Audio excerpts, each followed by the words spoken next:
لازم تسلم لي على البطل الجزائري الكبير اللي راهو يحمر في وجه الشعب الجزائري في هذه الألعاب الأولمبية التي تقام في البرازيل. البطل هذا هو العربي بورعدة.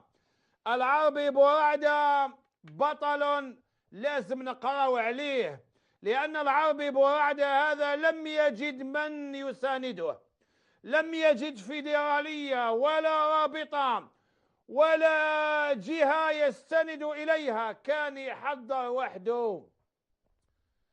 الناس تحضر في الجاكوزي وهو يدير بينوار ويبرد الماء ويحطه باش يدير يعني الظروف الصحية المناسبة.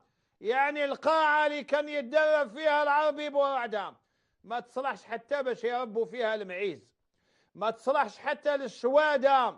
أين أنت يا وزير الشباب والرياضة؟ أين أنت يا رئيس الرابطة والفيدرالية؟ أين رجال الرياضة في الجزائر ونساء الرياضة في الجزائر؟ العربي بورعدة درب وحده، كون روحه وحده، ما عطاولوش دراهمه في الوقت المناسب.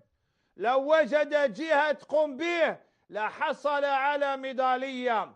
ولما نقول يحصل على ميدالية معنى ذلك أن النشيد الجزائري سيسمعه العالم، معنى ذلك أن العالم الجزائري يوقف له العالم بأسره.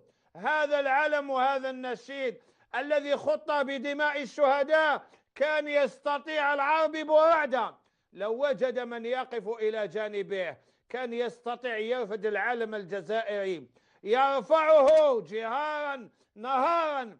ولكن حقروك يا العربي بورعدة، حقروك. العربي بورعدة المتخصص في العشار يقوم ب10 أنواع من الرياضات، وهو بطل حطم الرقم الإفريقي واحتل الرقم الخامس في هذه الرياضة التي تقع في ريو دي جانيرو. بطل جزائري محقور، حقروه العربي بورعدة. وليد سقهراس ويسكن في ولاد هداج، ولذلك ماذا بيا زكارة في الحقارين وزكارة في الظلمة. يوم 23 صباحا لازم تكونوا قاع في المطار باش تستقبلوا هذا البطل. زكارة في اللي حقروه، وزكارة في اللي ما عاونوش، وزكارة في اللي كلاو الدراهم وخسروا الملايير وما نفقوهاش على هؤلاء الشباب اللي كانوا قادرين يديروا أسماء وأبطال وألقاب ويرفعوا العالم الجزائري. حسبنا الله ونعم الوكيل. يوم 23 أوت صباحا العربي بورعدة هذا البطل، هذا البطل يكون في الجزائر. لازم تروحوا للمطار، دبروا رصانكم تروحوا تستقبلوه. هاني فتيت لكم. حسبنا الله ونعم الوكيل، حسبنا الله ونعم الوكيل. كان قادر هذا البطل لو اهتموا به، لو اهتموا به يوفر لهم القاعات الرياضية، القاعات الرياضية، يوفر لهم الوسائل، يوفر لهم الأجهزة، يوفر لهم الملاعب، يوفر لهم الأشياء كلها التي يحتاجها الرياضي. كان قادر هذا الرجل يرفد الأعلام تاع الجزائر، أعلام تاع 1.5 مليون شهيد. حسبنا الله ونعم الوكيل.